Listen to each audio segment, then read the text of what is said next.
Hey there, welcome back to another video. This time around, it is my review of the 2001 Disney animated film Recess School's Out. Now, Recess School's Out is the feature film version of the television show Recess. It's a cartoon series that Disney produced, and it's honestly a show that I'm pretty fond of. I enjoy this show. I still like the show even as an adult. So I was honestly really curious to check out the movie.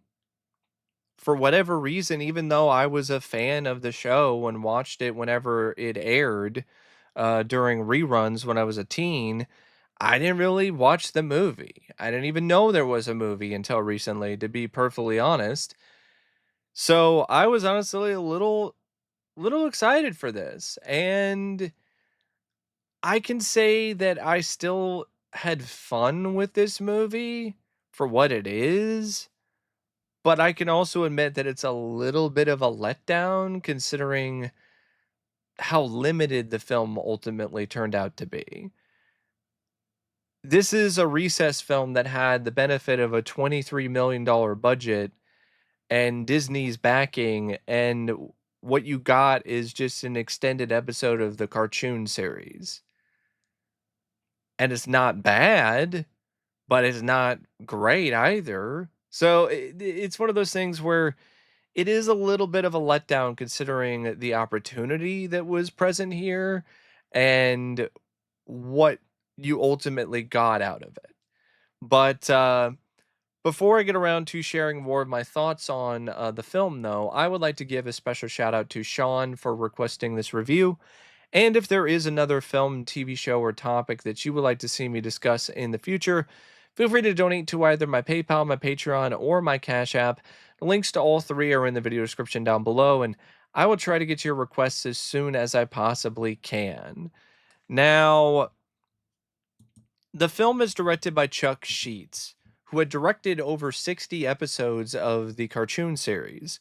So, the film is in good hands. I mean, you got a director who has a lot of experience with this show, and that is definitely something that is very clear with Recess Schools Out. You can definitely see a sense of care, admiration for the product, and for the franchise, and for its characters, and its world, and that is something that I really do feel is important and vital to any cinematic adaptation of a cartoon series or just a TV series in general.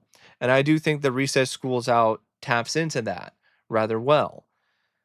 But because of the director's lack of theatrical experience and familiarity with the show, it kind of leads to him falling back into old habits here with the movie, where he doesn't take too many risks or too many big swings when it comes to the film's direction. So it can kind of fall a little flat and look very much like a TV movie, despite the fact that this is a $23 million animated film project. Uh, there are some moments though where there are some wide shots that show the neighborhood, that show the school, that honestly are pretty effective and do evoke a cinematic feel to them. But a lot of the time, the direction really does make you feel like you're just watching the show and not really watching a movie. When it comes to how the shots are framed, how the direction is utilized, it doesn't help either that the attempts to try to break out of the show's comfort zone and do something cinematic really just equate to some 3D backgrounds and 3D models that are used from time to time. And those are limiting in their own way because there's only a limited amount of ways that the director can move the camera through them, and they also don't look very good. They don't blend well with the other animation that is utilized for most of the movie. So it just looks kind of distracting when you see these random scenes with just 3D models that honestly have aged like milk. So that doesn't really do the film favors either.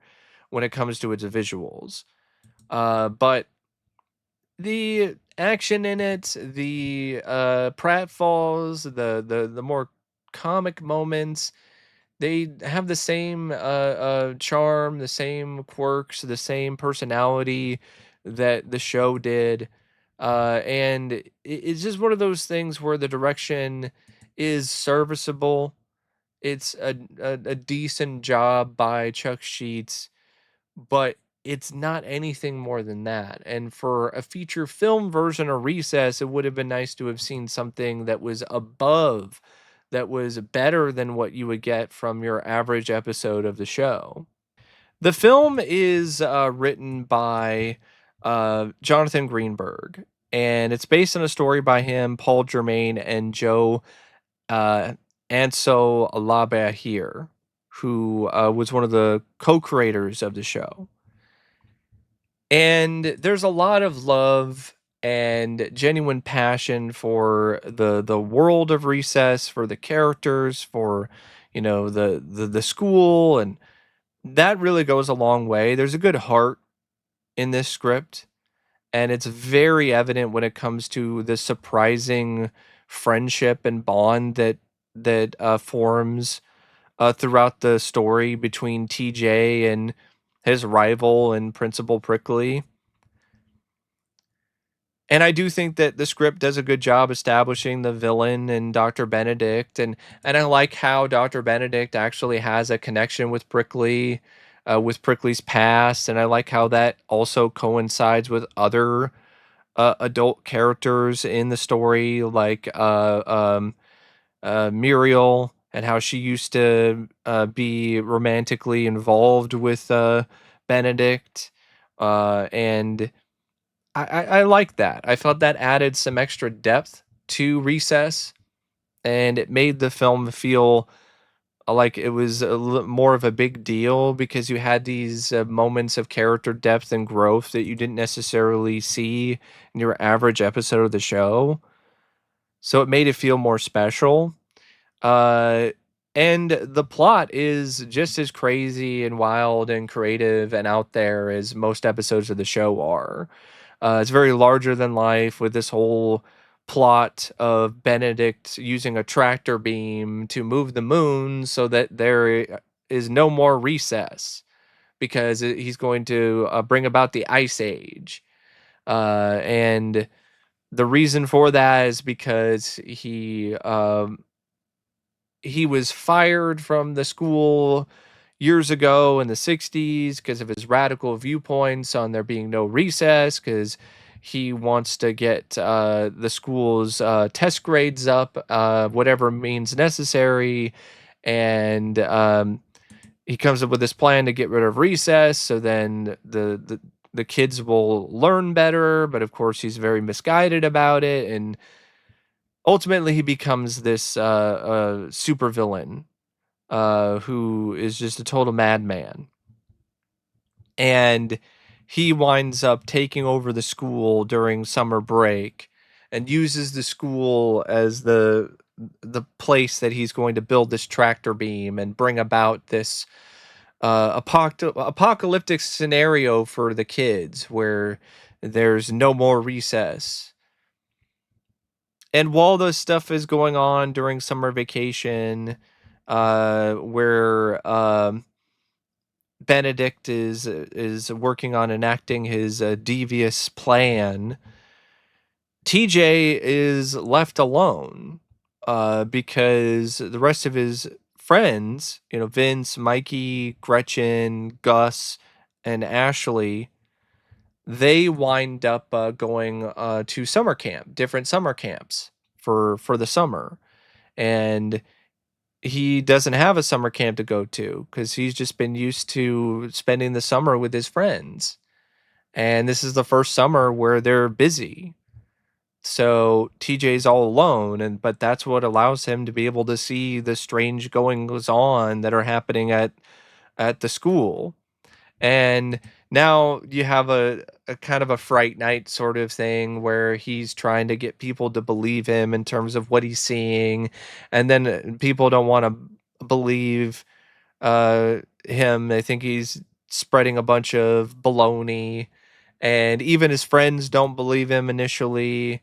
And the person that he winds up convincing to go to the school with him is Principal Prickly, and then Principal Prickly winds up getting disintegrated, dematerialized, trying to enter the building.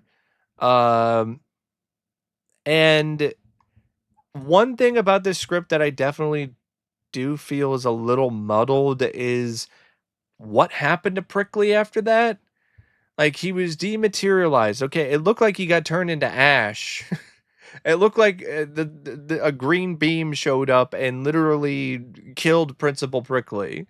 But apparently that's not what happened. He was alive and tied up somewhere, and maybe I missed it, but it just didn't really. It didn't really make a whole lot of sense.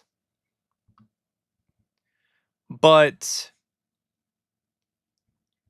TJ eventually winds up getting his friends with the help of his sister, which I didn't mind that, but I could definitely see how some people could look at what's going on with the sister and find it to be kind of controversial, because TJ is basically just using her diary as a blackmail in order to get her to do his bidding. And it definitely doesn't make TJ look like a very good brother. It makes him look like a jerk. Um, but she helps him. They TJ and his sister round up the rest of his friends. They decide, after seeing what's going on, that they're going to put a stop to it. They're going to stop Benedict and his plan. And eventually it leads to a finale where the kids, along with the adults, the teachers, they team up together to fend off Benedict and stop him from ending recess once and for all. And there is a lot of craziness and cartoon carnage in the climax. And throughout, I mean, there's even like scenes involving ninjas, which is as random and out there as it sounds, but it's recess, and it's a show that really has a lot of those elements in it every week. So that it doesn't is not really something that feels like it's too far fetched. And like I said, there's a lot of depth that's provided in terms of Principal Prickly and his past and his connection with the villain and with other people at the school. And I think there's a fun ultimate bond. Like there's a nice bond that's formed between Prickly and TJ, which is very unlikely. They become a very unlikely but very fun duo by the end of the story. And even at the end, they still are like, yeah, we're mortal enemies, but it's the summer, and um, I was once a kid too. Prickly remembers that he was once a kid, and he used to have enjoy his summer vacations, and in a way, throughout this whole adventure, Prickly taps back into that part of him that he's lost, and hasn't really thought about for many years, and it leads to him having a newfound appreciation and respect for the kids at his school. And the villain definitely gets a proper comeuppance. So it's not one of those things where the villain is built up as this a scumbag, this dastardly evildoer, and they don't get a proper comeuppance in the end. That's not the case at all. And because he definitely gets arrested at the end along with his henchmen. And but that's not before, he winds up getting embarrassed and kicked around by the kids and the teachers.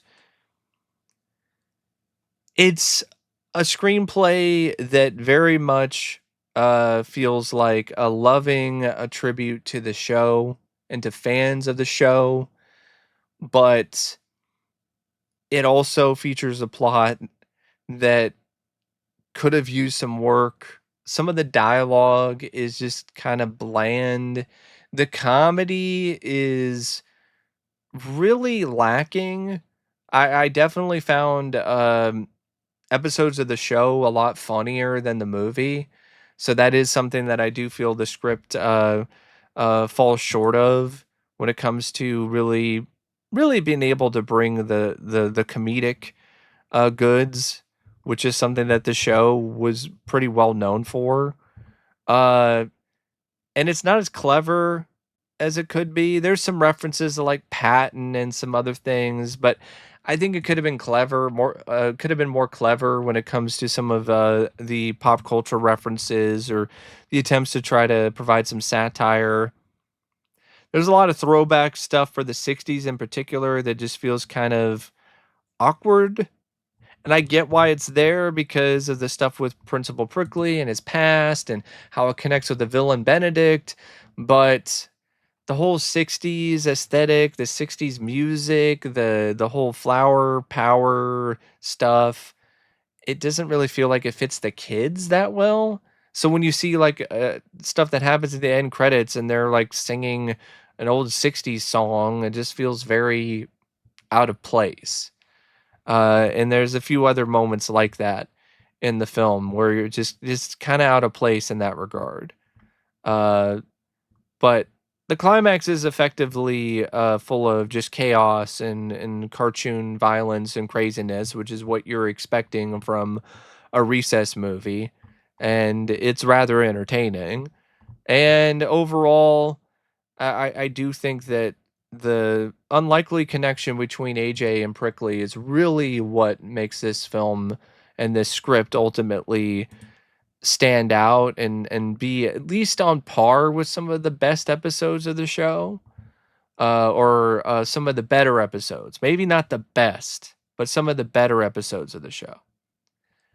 The voice cast, I mean, it's just as capable as it always has been. I mean, Andrew Lawrence is once again really awesome as TJ, just full of energy and charm and just a really fun voiceover performance to listen to. Ricky Deshawn Collins is all equally as solid as Vince. So is Jason Davis as Mikey, and Ashley Johnson as Gretchen, and Courtland Mead as Gus, and Pamela Adlon is Spinelli, and the late Dabney Coleman, who voices Prickly. This was honestly one of his last great performances to me before he passed away. Uh, because honestly, I feel that this is a really good performance from Dabney Coleman. Um, he was in some other stuff after Recess, but he didn't do a ton of films. Like he was in Domino. Um, he was in some other television work in small roles. Of course, he was in, Yellowstone, which is one of his last roles that he was in. But yeah, I do think that this is one of his last really strong performances, and it's just a voiceover, but he did that good of a job here, in my opinion. Melissa Joan Hart, uh, she's all right as Becky, TJ's older sister. And April Winchell is also once again pretty decent as Finster. James Woods is overacting his ass off, chewing up the scenery in every possible way as the villain Benedict. But he's a lot of fun. I mean, James Woods is just unhinged in this, almost to the equivalent of like Nicolas Cage in a typical Nicolas Cage performance. But this is James Woods, who is now just completely off his rocker and unfiltered and just allowed to just go hog wild and crazy. And at times it can be a bit much, but at other times it can be really fun to watch. Um, Peter McNichol, he's he's given like a very small role as Dr. Benedict's second in command, Professor Fenwick. But it's decent for what it is, and the same thing goes for Clancy Brown's voiceover as Kojak. But definitely the majority of the voiceover work that is the strongest and is the best is from the cast of the show. You know, the voice of voiceover artists for the kids, and Dabney Coleman. Like Dabney Coleman was really good in this. And the editing is by Tony Mizgalski, and it's meh. It's fine, I guess. The music is by Dennis M. Hannigan, and you have the recess theme, which is utilized throughout, and it's just as catchy as it's always been. But a lot of the other musical score elements aren't really that memorable. They're just another instance of the film when it comes to it just being there and all right. Same thing goes for the songs that they chose for the soundtrack for the most part for me personally. Um, and when it comes to like the pacing, the pacing is also another element of it that's decent, but not much more than that. Because of the fact that there are some subplots that are more compelling than others, and it definitely doesn't feel like a feature film in terms of its plot and its pacing. It's structured more like a two-part episode of the show, so that can kinda lead to some moments where it kinda drags a little bit. And I don't know where the $23 million budget went, because I don't really see it on the screen other than some cheap-looking, 3D models. Like, I don't really see the budget. Maybe did it all go to James Woods and the sheer amount of cocaine that he did? Um, in the voiceover booth, like, I don't understand how this cost $23 million. It does not look like a $23 million animated production at all. And I was honestly surprised this even got a theatrical release, but Disney was right because it made a profit. It actually did pretty well as a animated feature film adaptation of a cartoon show goes. A lot of the time, those don't really do that well. They tend to underperform. I mean, look at something like Doug, the Doug movie. Like, Doug was a pretty popular show for Nickelodeon. And then the Doug movie, like, it came out and like it basically it came out in like 1999, and it made like 19 million on a $5 million budget. That's not even counting advertising. So yeah, that didn't really do that great. Definitely underperformed in comparison to what they might have expected it to do. So this did better than something like that, which came out a couple years prior to Recess School's Out. Um, but yeah, I mean, I've seen better Disney animated films, but I've also seen worse. It's still got a certain amount of charm to it and a good heart. And if you are a fan of the show, then it's definitely worth a watch. If you, for whatever reason, you haven't seen it. Um, but if you're not a fan of the show Recess, then I don't really know whether or not that this is something that you're really gonna be that into. I think it's really for people who are already fans of the show, and enjoy it.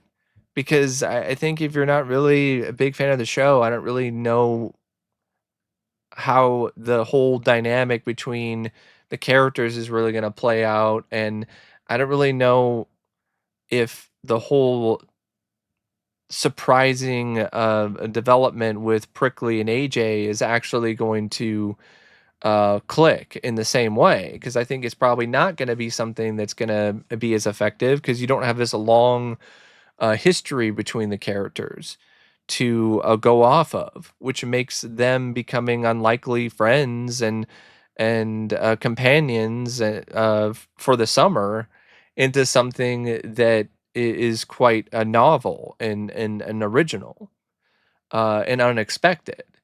But I still think there are still some things about it that you can enjoy and get a kick out of, and even if you haven't really watched that much of the show. But I just don't think it will really be the same level of enjoyment. But yeah, that's my thoughts on Recess Schools Out. And as always, thanks for watching, and I'll see you later. See ya.